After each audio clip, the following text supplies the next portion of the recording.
Welcome to First Time for Everything, a podcast for curious people. I'm your host, Danny Elliott. I've toured the world as a backing vocalist for some of the biggest names in music, owned a prop rental business, ran a vintage boutique out of a camper I renovated, and have had a lot of firsts in my life.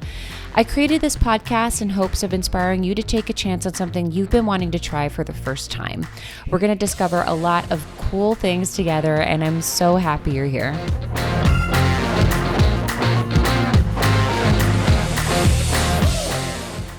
First timers, I'm back. I know it's been a minute since the last episode, but we all know how life likes to life. And I think for the next while, the most sustainable way for me to continue this podcast will be to release episodes as I have the time to work on them instead of bi-weekly. So hopefully that's cool.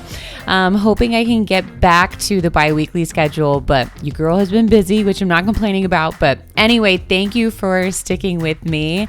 So excited to be back with my friend, vocal coaching client, and writer, Eliza Cossio.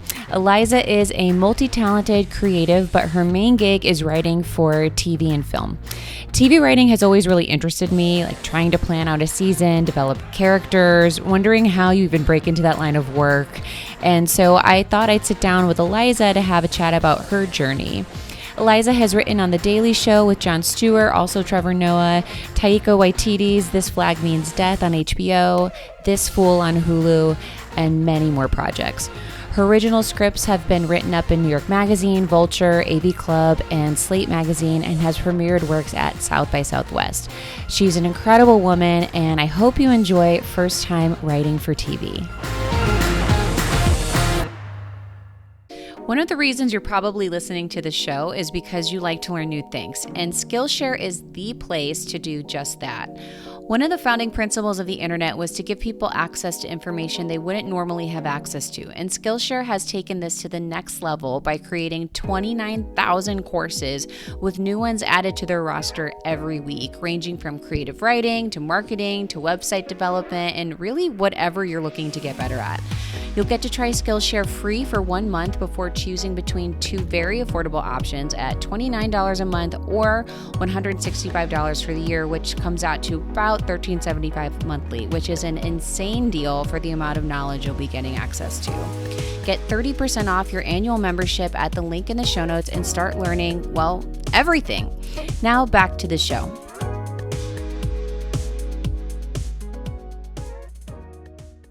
Hi, everybody. We're here today with my lovely friend and vocal coaching client, Eliza Cossio, and we are going to be talking about first time writing a TV show. So Eliza is an amazing, well, multi-talented woman, but her day job is a writer.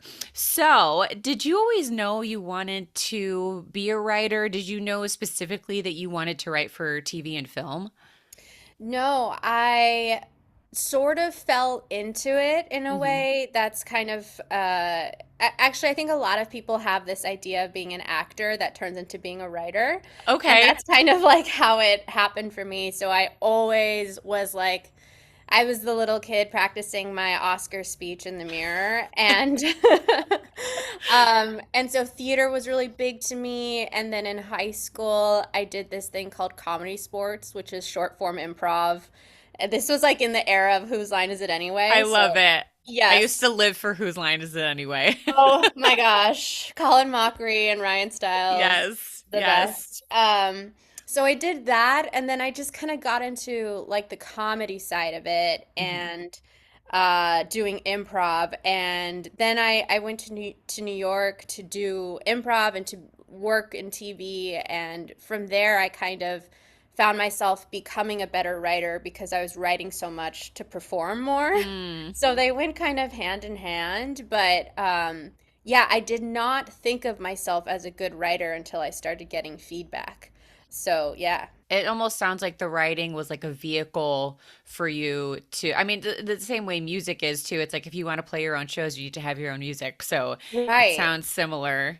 Yeah, totally. And it's really interesting when like you miss a skill set that you have, like you Mm. don't realize it until people are Yes. like, "Wow, you do this in a way that's different from other people," or like, "Can you help me because I like the way you do this?" And so Mhm. I'm really grateful to have had like a community who could kind of reflect things back to me, like in constructive criticism ways as well, but Yeah. just like to know that I like was developing that skill was really, really great. It makes me think of this quote from Scott Galloway, you know, that professor. No. He's amazing. He's this really brilliant professor at Stanford, I think it is. But he said this quote like, "Don't do what you love, do what you're good at." And and by doing what you're good at, you'll eventually love it because you'll reap the rewards of doing this thing that you love to do. And part of me is like, "Ooh, that's like some tough love." But on the other side, it's like, oh, actually, no, it makes sense though too, and it's cool when it's interesting when we have these blind spots like in our own lives, and then other people are like, hey, over here, like this, you're actually Yeah. crushing it here. Yeah, that is so interesting because that also like speaks to the existential crisis I have of like being a writer, which is like I love doing it and I am so lucky and so grateful that I can do it and I hope I can do it for a really long time. But I also don't buy into this idea that like you have to live and die your art Yeah. or like you're not a true artist. Yes. And like that to me like it took a long time to kind of be like, oh, just because I don't like, you know every person who's ever been on SNL or like I know all the academic things about writing or I need to do it or like my heart will burst. Like I can Mm. still be good at it and enjoy it and like Mm-hmm. and I do. So, Yeah. yeah. Yeah, that's a great point for sure. I mean, how did you start pursuing writing professionally? It seems like a interesting place to kind of find a professional jumping off point. Were you like writing essays? Were you entering competitions? Like did you just try meeting people? Like what did that look like? Yeah, I mean, so much of it, like with everything in both of our industries, is like luck. Mm, But essentially, I left college a semester early to go intern at The Daily Show with Jon Stewart. And then I moved to New York and I got hired as a PA there. And then there was just this like ethos that John had that was like anybody can pitch ideas. The best joke always floats to the top.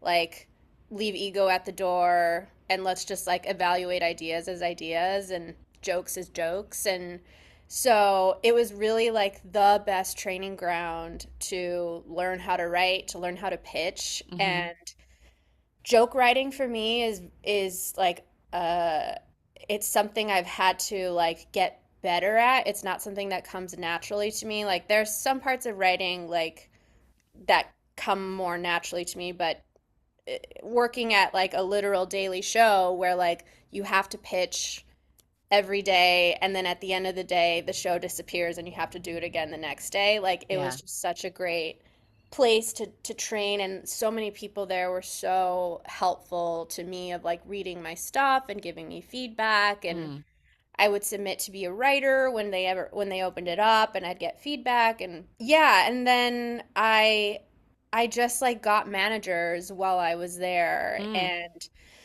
by the time I left the Daily Show, I was like already submitting to other late night shows.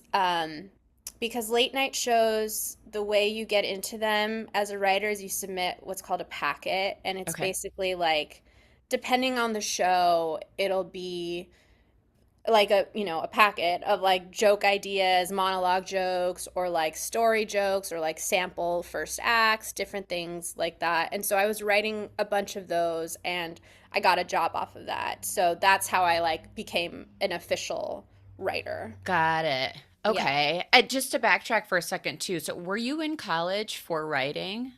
Or were you No, I was for California history. Okay, that's so specific. I love it. Yeah. And so, how did you go from California history to it? Because I'm just thinking for any like college people that might end up listening to this, like, how did you end up finding this internship opportunity and like securing it for the Daily Show? Oh my gosh. Well, I just knew going into college like I'm gonna work at SNL. I just had that in my mind. I'm gonna find a way to get to SNL. And I have to move to New York. New York, since I was a kid, New York was on my mind. And I couldn't figure out how to get an internship at SNL, and like The Daily Show was my other like big show that I wanted to work on. And so what I did, which is I couldn't find any information online how to submit. I like Googled, Daily Show internship, and I got to like, on the like 1, 2, 3, 4, 5, 6, 7, 8, 9, 10 pages of Google search engine, like Yes. I got to like 18 or 19. And there was like an article from the University of Wisconsin-Madison, a student article about this girl who interned there.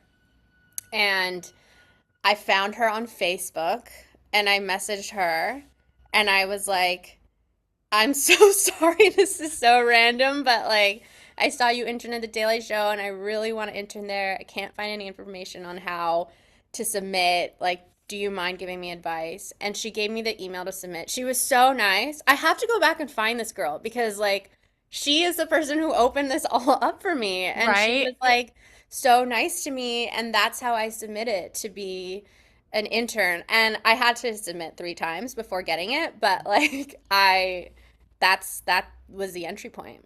And this story is the perfect example of why women should be running every like international spy organization. Like we will find out. We will get to the bottom. We will get the answer. We will find the Yes. door to walk through. We will Yes. break that door open. That is Yes. like 19 pages into Google. You find a girl. Another woman who's willing to help you. Yes, exactly. Yes. I could not love that story more. That's amazing. That's really incredible. Is there, like, once you're kind of in the flow of like doing this kind of job, is there a natural trajectory that one finds himself on, or does it kind of depend on where they want to end up going, like more TV versus film, Mm. versus like, I don't know, getting into like transitioning altogether into like writing novels or something like Mm. is there, I don't know. Yeah, what does that look like? Or is it just different for everybody? Yeah, I think it is different. I can only speak to it from like the comedy side because Mm, I've entered through comedy and entered through late night, and that is like a specific world and mm, like a generally a very New York world, and a lot of people do stay in late night for a long time, and I mean it's the most secure job in the industry, and that is like, I mean, especially right now, such a mm, dream. But you can also get kind of stuck in late night if you sure. don't want to do it. Excuse Yeah. me. If you don't want to do it, it can be kind of hard to jump from late night to narrative TV. Mm, Um, and so I got really lucky that I wrote a Sex and the City Sopranos crossover script that went like kind of viral while I was amazing. at my late night job. And like that got me attention for narrative rooms. And I also made a short film. And the combo of those like really helped me. But yeah, so that was like the comedy entrance. And like it's interesting, like everybody's always, trying to make their like jumps in what they want. Like right now I'm trying to find an entry point into like Mm, drama TV, and I'm also trying to find an entry point to like features. mm, Uh, and I'm kind of just like, I don't know. It's always like, I guess I'll just write a feature and see how that goes. I guess I'll just yeah. write a drama spec and see how that goes. So, yeah, I guess the trajectory can be like a little all over the place. Hmm. And I'm not really sure about like novels and essays and stuff. I do know a lot of like, because I just was in the comedy scene on the performing comedy side in New York for so long, and like a lot of people there were able to be like good performers and good essay writers Mm, and good joke writers, so like they could dabble in a lot of different things. yeah. I personally am like not a good sketch writer, so I could actually never write for SNL. Like Mm. sketch is like a whole thing that I don't understand how to do. So yeah, it seems almost like Yeah, genre wise, like you kind of find the thing that you enjoy doing that you're good at, or if you want to make the jump, you like kind of have to create that opportunity for yourself and just Yes, like make the material and then see where it lands. totally. And I think about this thing that I can't remember which Duplass brother said it, but he talks about like his first film getting into Sundance and that everybody was like, wow, so much stuff is going to come after this. Like the cavalry is going to come and it's going to all be good. And he says it took a while to realize that he's the cavalry. Like he Mm, has to make it come. And like that's what my career, how I've seen it happen is like, or how I've tried to do it is like I try to be my own Calvary and like, okay, I'm gonna put this script on the internet. I'm gonna make this short film. I'm gonna Facebook message this random girl, which obviously I don't recommend like Facebook messaging like random people all the time, but like I think it does take a lot of like building your own inertia. mm. Yeah. Yeah, like no one's gonna save you but yourself. Yeah. Yeah, you're the one who has the most like eye on your own career and Yeah, definitely sounds like there's a lot of through points with music as mm, well. Like a lot of yeah. self inertia propelling, a lot of finding and creating your own Yeah. opportunities. Super Yeah, interesting. it's like you have to become a business person on top of like a Yes. creative person. And wear all of the hats and do all of the Yeah. things. And yeah, it feels difficult to, at least in the musical side of things, like compartmentalize. I know I now I've kind of worked it out personally where I have like specific days that I do certain things. So I have days that are dedicated to vocal coaching, and then I Hmm. have days that are dedicated to songwriting so that I can stay kind of like really present in that space I need to be in. And then if Yeah. I have like session work or something, I can jump into that like regardless of whether I'm coaching or writing. It just more of like a Yeah. time thing if there's enough time Yeah. in the day to do it.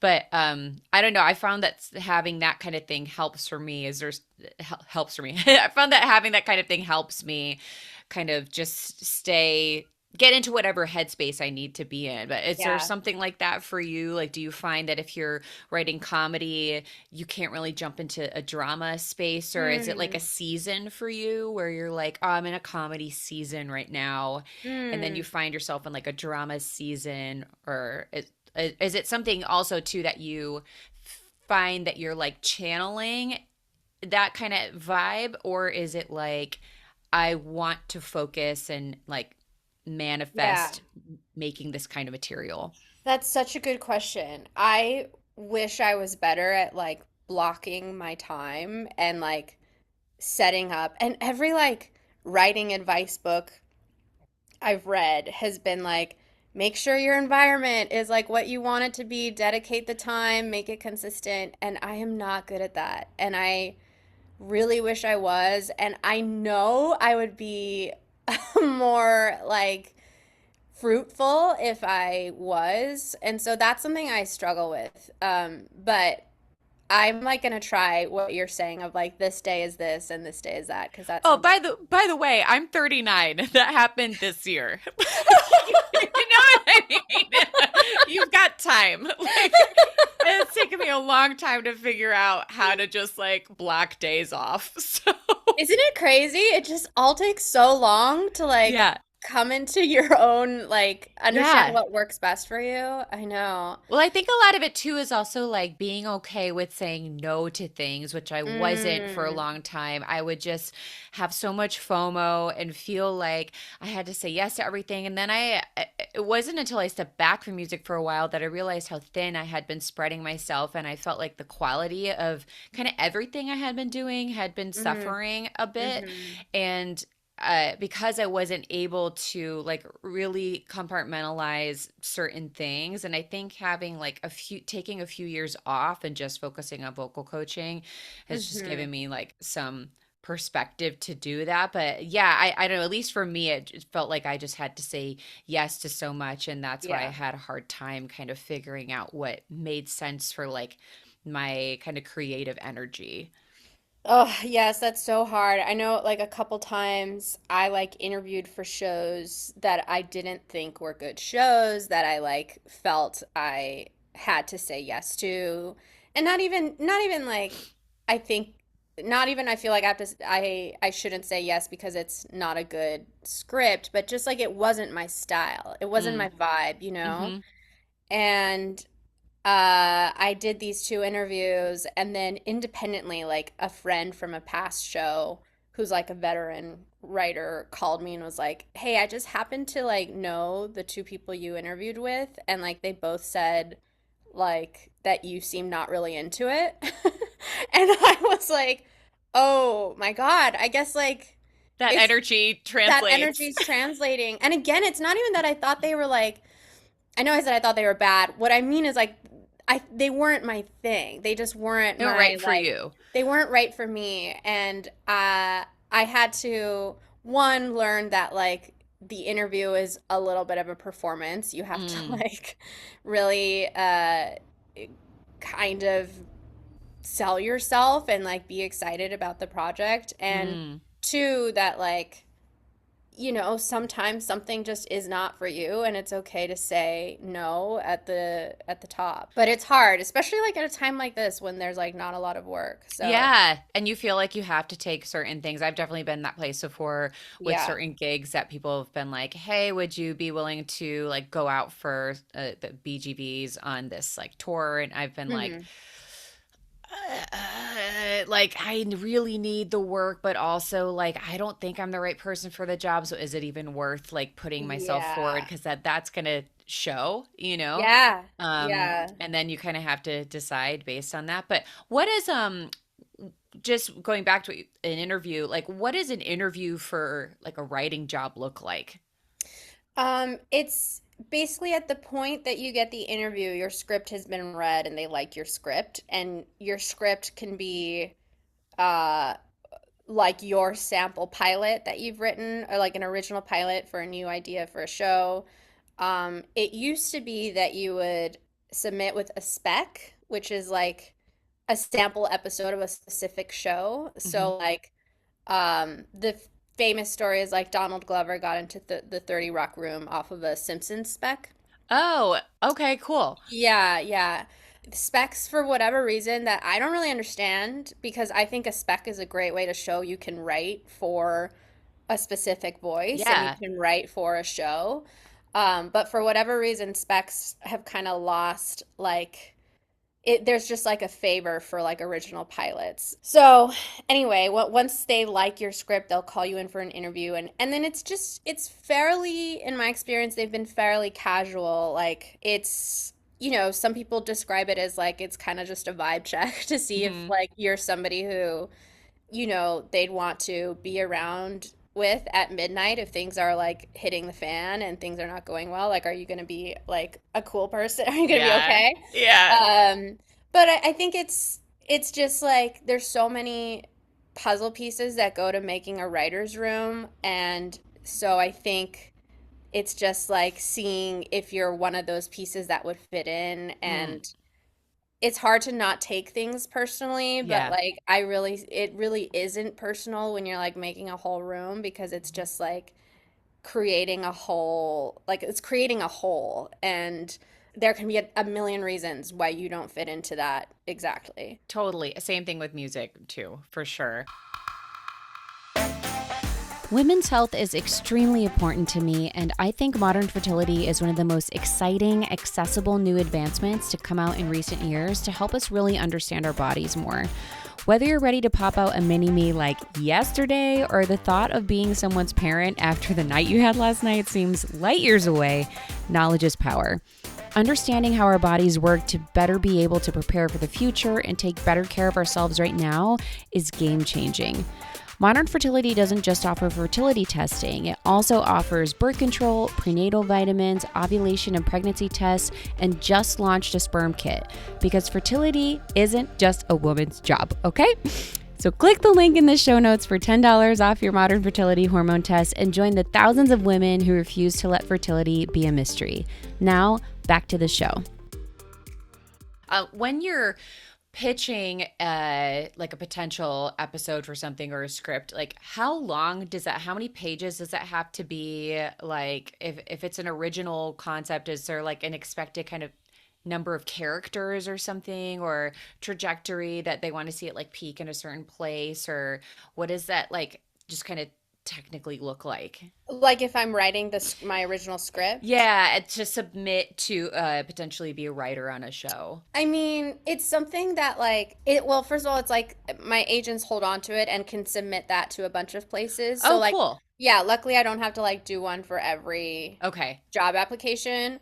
For late night shows, you do have to do a packet for every job application, which Okay. is like one of the kind of like controversial things about late night packets. But for if I'm like writing an original script, one reason why, I mean, I have a hard time writing an original pilot by myself because to me, writing is such a like collaborative experience and Mm. like writing in the room, in a writer's room is so much fun and you all make it better together. And then when you are sitting alone at home coming up with an entire TV show idea and an entire episode, first episode that introduces you to that entire TV show, it's like very hard. Yeah. Um, so, I don't know. Like I'm trying to think of my last like original pilot I wrote. I'm due to write a new one. But like you can just start with some idea and then there's like a general idea of like a three-act structure. Some people follow a five-act structure. There are certain books that I kind of like that help me kind of organize like where can this idea go? Like what kind of characters would exist in this world? What does this world look like? And so it's kind of just a lot of like solo like imagination Yeah. working, and it's honestly like I think that's the hardest part of the job is like writing those originals on your own. Yeah, I mean, as I wonder, once you're on a job, I'm a big Office Ladies podcast fan, and Mm-hmm. they talk. I really appreciate how much they talk about the behind the scenes stuff and what a typical day kind of looks like.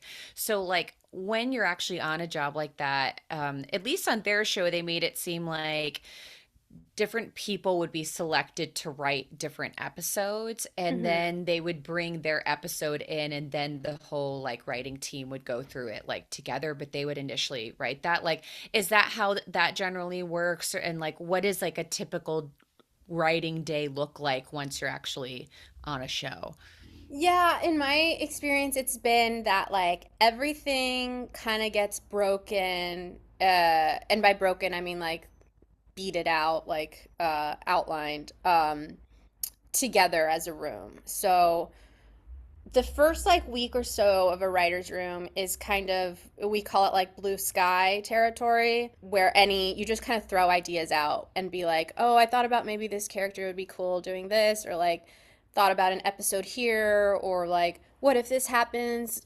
It's all very like just ideas. And then Mm, depending on the showrunner, like the showrunner might have an idea of where I mean, hopefully they do have an idea of like where they want the season to go.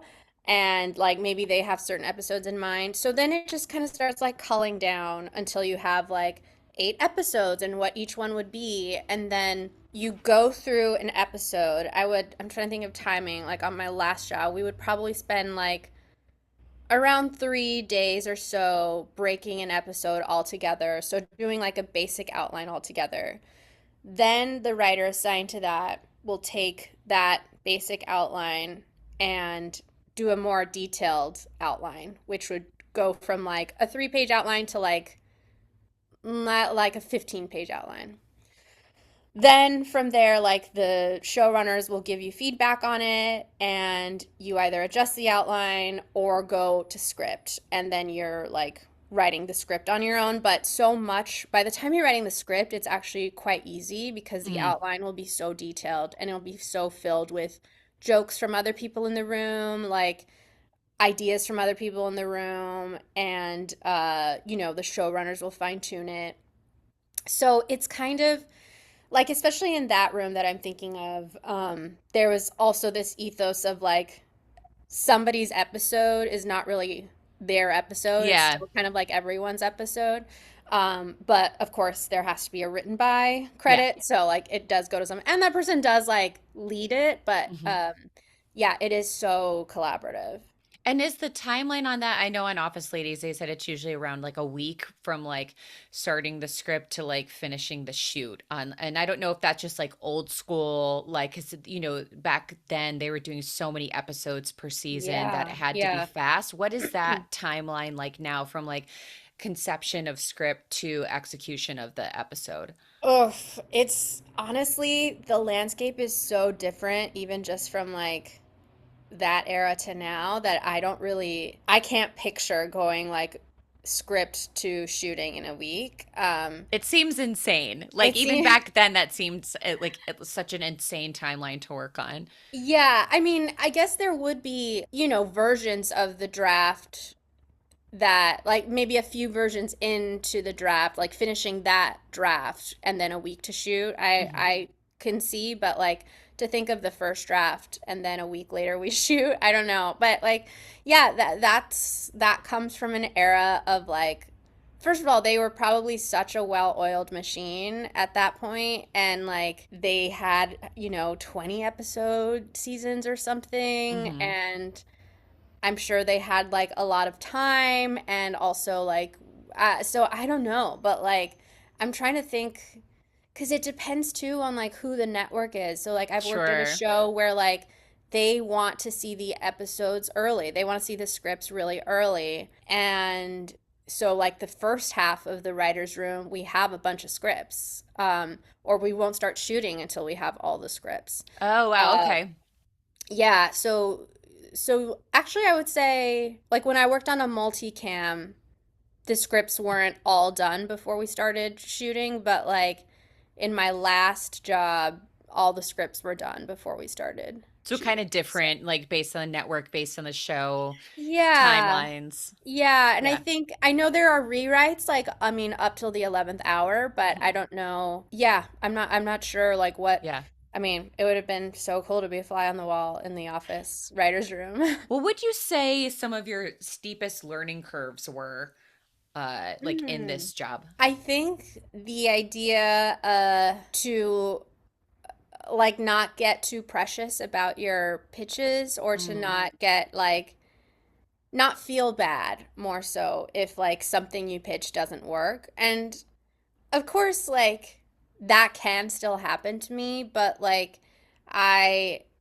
really really really try to make a point of like thinking honestly about like the Daily Show ethos of like you have to pitch. There's a clock that's ticking until 5 p.m. when we're going to tape. And if you don't pitch, you're not doing your job. And the show's going to happen with or without you. Mm.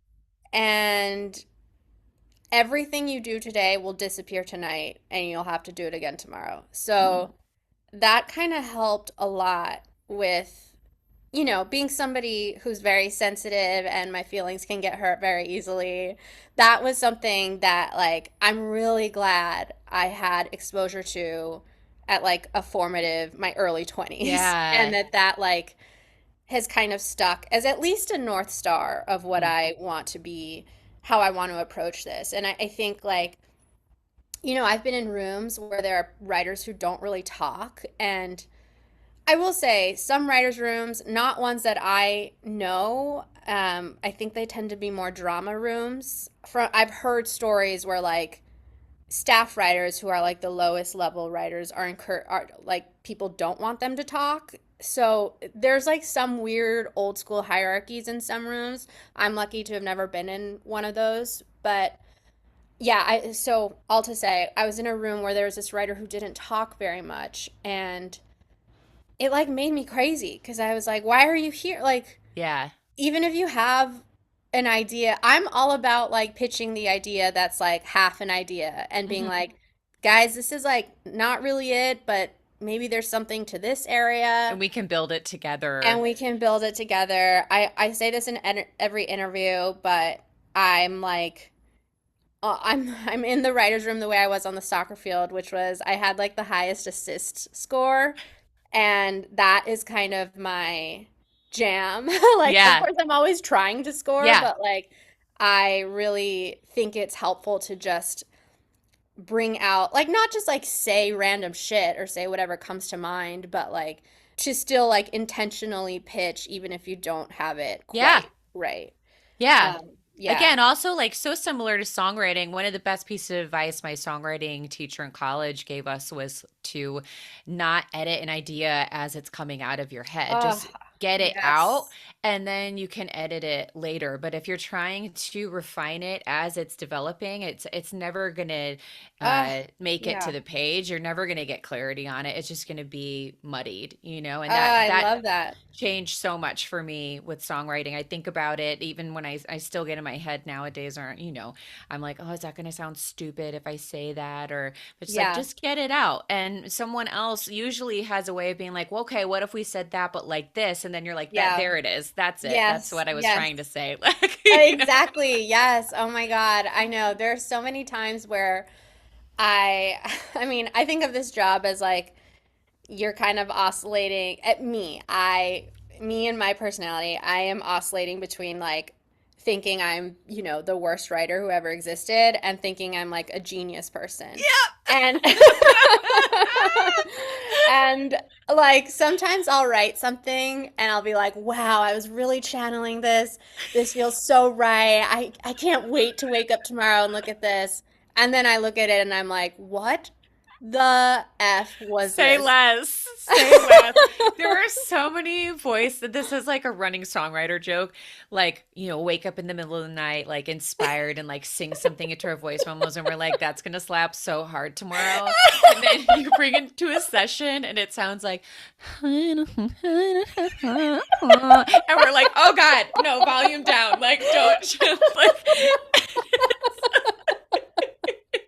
I love I that. feel this like so deeply.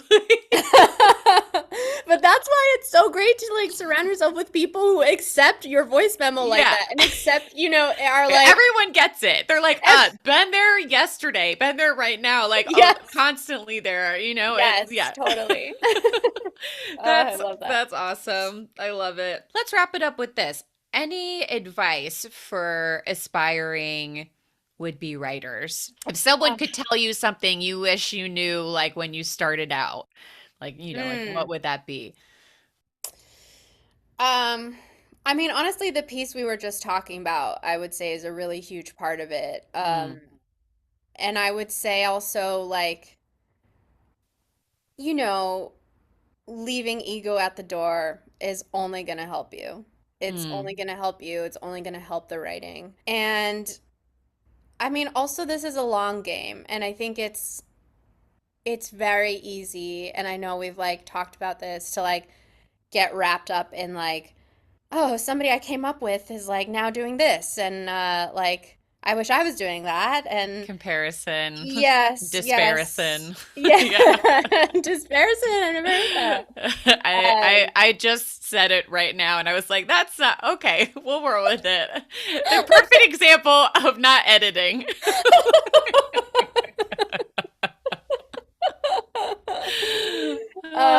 Yeah, I think like those are like the tough parts to get through and like it's a long game also just career-wise, like Mm, this last year and a half has been really hard and I try to like I've gotten a couple people ask me for advice in the last year and a half and like honestly it's different advice that I would normally give. Like mm, I normally am like just, go for it. You don't need to go to film school. You don't need to like just like build your own inertia, if you're starting out. But like right now, the industry's so like fractured and trying to mm. figure out what it is Yeah. that like for the first time I told somebody like it might be a good idea to go to grad school for 2 years Mm, if like to just wait this weird part out. yeah. Um, but I don't know. I guess I feel like a little I never want to tell somebody like you have to go study this. Yeah. Like and I, hopefully I was very clear with this person like only go if you can afford it Yeah. and you like think you will really benefit from that community because that to me Mm, has always been the like the draw of like a film school is like the community. But yeah, I don't know. It's just such a weird moment right now, but Yeah. it'll even out. And that's kind Yeah. of what the long game thing is. Like you have to just be like, we're gonna sit through this and hope it changes soon. Yeah. And Also, keep just to with give it. context for anyone listening who's like not an industry insider, there was a big strike last year, which really affected like everyone, like singers, writers, Yeah. actors, like every aspect of the industry. And it's still, even though like there have been some negotiations and settlements that have happened, like there's still a lot that's been up in the air. So this is Yeah. like mainly what you're referring to when it comes to like stuff has just been really different from like the norm or like the Yes. trajectory you could almost expect to try to work towards. Yeah. Yeah. Yeah, and things weren't going great before the strike, and that's Mm. what the strike was like willing to address or going in to address, but it's kind of now like just still dealing with like honestly, companies who want to still find the loopholes and Mm-hmm. like so it's a lot of readjusting that the industry itself is making and like it's like having an identity crisis a little Yeah. bit. So, yeah. Yeah, for sure. For sure. Definitely hearing that on the music side of things and Mm, experiencing that too, for yeah. sure. Yeah. Um, well, I'm so grateful for your time today. I think a lot of people listening to this who might be interested in getting into this will glean so much from just your experience. And also too, do you have any like current stuff out that people can watch or any upcoming projects people should keep an eye out for?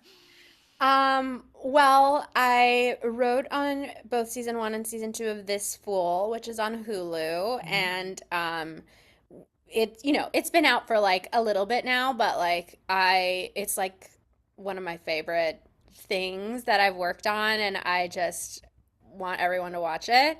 So there's that. I'm working on a play that's like I'm trying to figure out how to put up. Cool. So hopefully that's like my next big thing. And then yeah, I'm in development for a show that I hope I can talk more about at some point soon. So yeah, I Well, don't know. I'll link your social medias and people can follow Oh, you for cool. updates on all that stuff too. Awesome. But awesome, girl. Thank you so much for being on today. This was Oh my great. gosh. I love talking to you, Danny. Thanks so much for having me. Thank you guys so much for joining us today. If you like this episode, share it with a friend and leave a review wherever you're listening.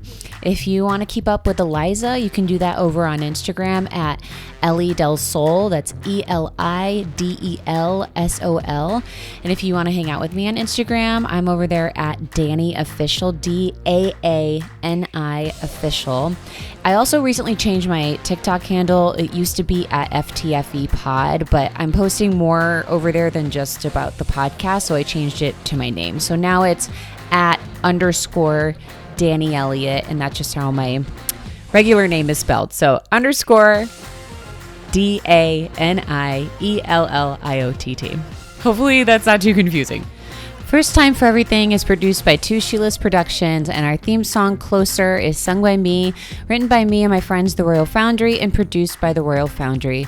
Thank you guys so much for hanging out with me today, and remember, it is never too late for your first time. Now introducing a new classic.